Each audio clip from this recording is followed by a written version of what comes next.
53 Zurich tournament. Uh, I'm going to go ahead and show you this game. It was played between Tigran Petrosian and Paul Keres.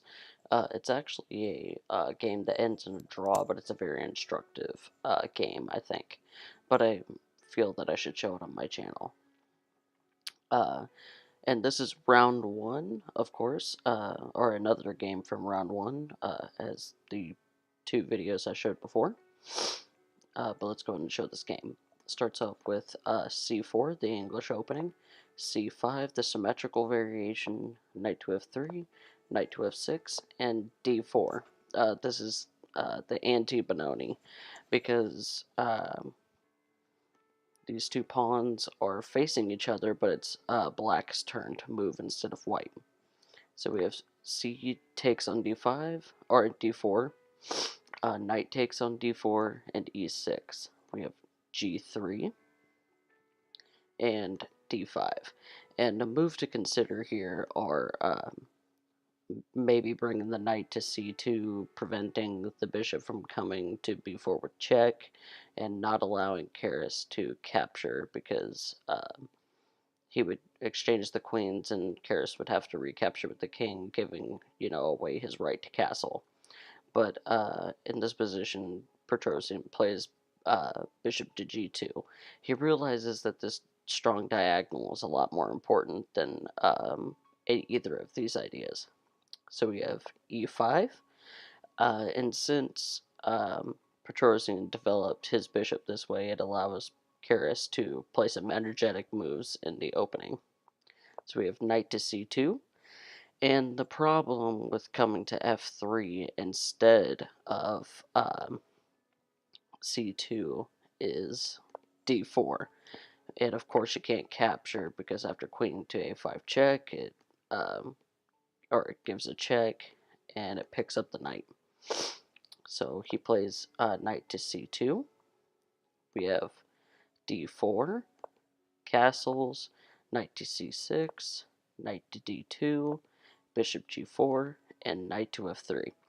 And a problem with capturing on f3 is after the bishop captures on f3, we have e4. He's pushing his pawns, his nice central pawns. We have bishop g2, h6, not allowing the bishop to come to g5 to pin the knight. And we get b3, probably defending the pawn. We have queen d7, bishop b2, and castles, or a queenside castle. And yeah, it's a passive position for Petrosian, and he has these very nice central pawns in white's camp. But if he pushes either of these pawns, then Petrosian's bishops come alive. And yeah, it's a passive position, but Petrosian could play a passive position for a long time and still win the game. So we have bishop g5 and queen or bishop to c5, which is a slight inaccuracy.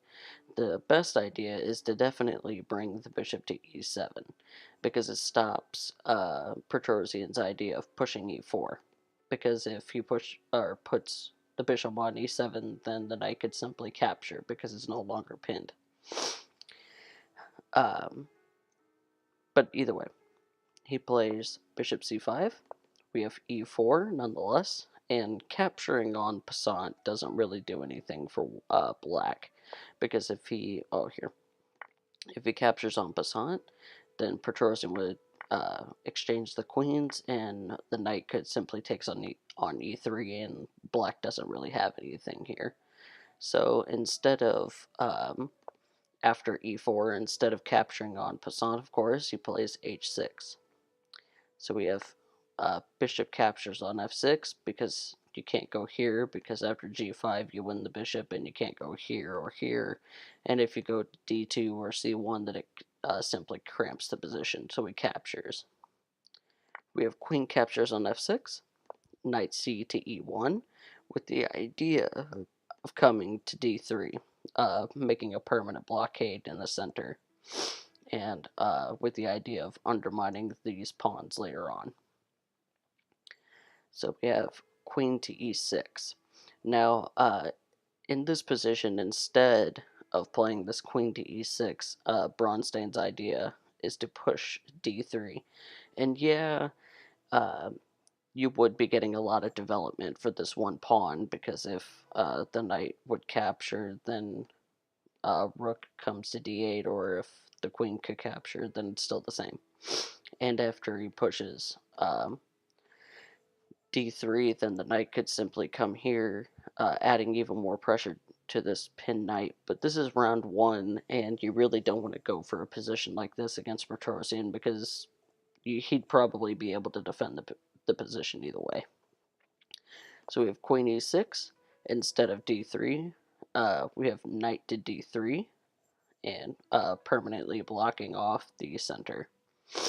And we have bishop to e7, because when the knight came to d3, it was attacking the bishop. So we have h3.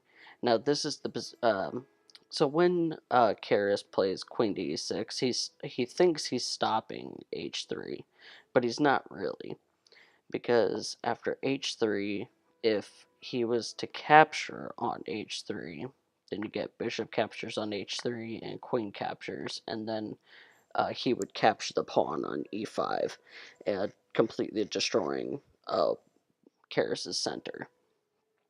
So after h3, Keres captures the knight.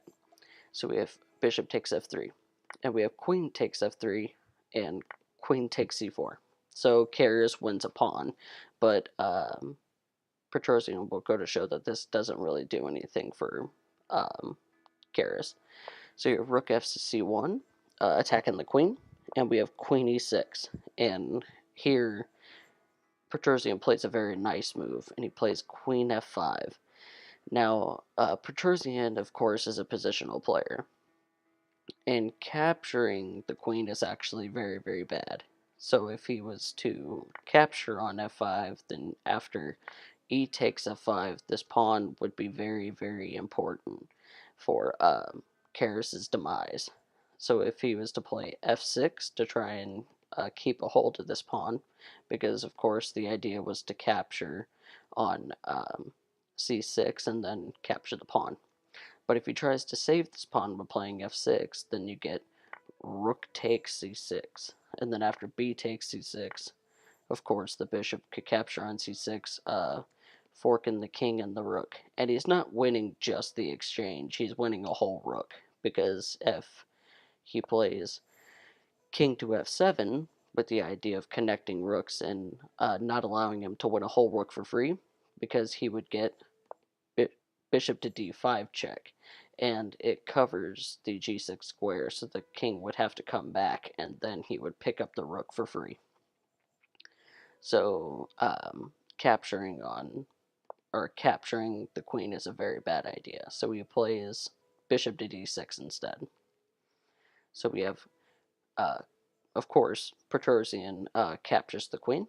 So we have queen takes e6, f takes e6, making these double pawns and making it even harder for Keres to do anything in the center. So we have a3 and king to d7. Of course, he's bringing his king into the endgame. That's what you're supposed to do. And we have bishop to f1. He wasn't really doing anything on g2, so his idea is to come to c4 and possibly a2 to assume this even stronger diagonal. So we have a4, completely stopping any b4 ideas. We have knight to e1, allowing the bishop to come into the game. So we have rook a5, rook c2, rook c8. The idea was to double up, and Keres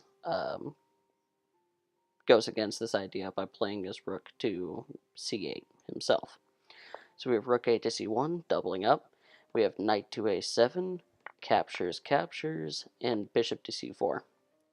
And we have bishop to e7, knight to d3, knight to d6, attacking the bishop. We have f3, protecting his pawn. And we have knight takes c4, rook takes c4, and this looks even more drawish than before. So we have bishop d6, king to f2, rook to a6, king to e2, g5, king to d1, rook to a8, king to e2, h5, rook to c1, rook to h8, rook to h1, h4, g4, blocking the position even further. We have b5, rook to c1, rook to b8, king to d1, rook to b6, rook to c2, rook to b8, rook to c1, rook to a8, and in this position, the game was adjourned. And Keres, of course, tried to find some good moves in his home analysis, but he couldn't really find anything. So when the game was resumed, they both immediately agreed to a draw. But I hope you guys enjoyed that game. I think it was very instructive. I think it's a very nice game. Of course, it's a classic Titans almost, because every round it seems like is very strong, just with the players that were in it. But I hope you guys enjoyed that game, and I'll see you guys in the next video. Thank you.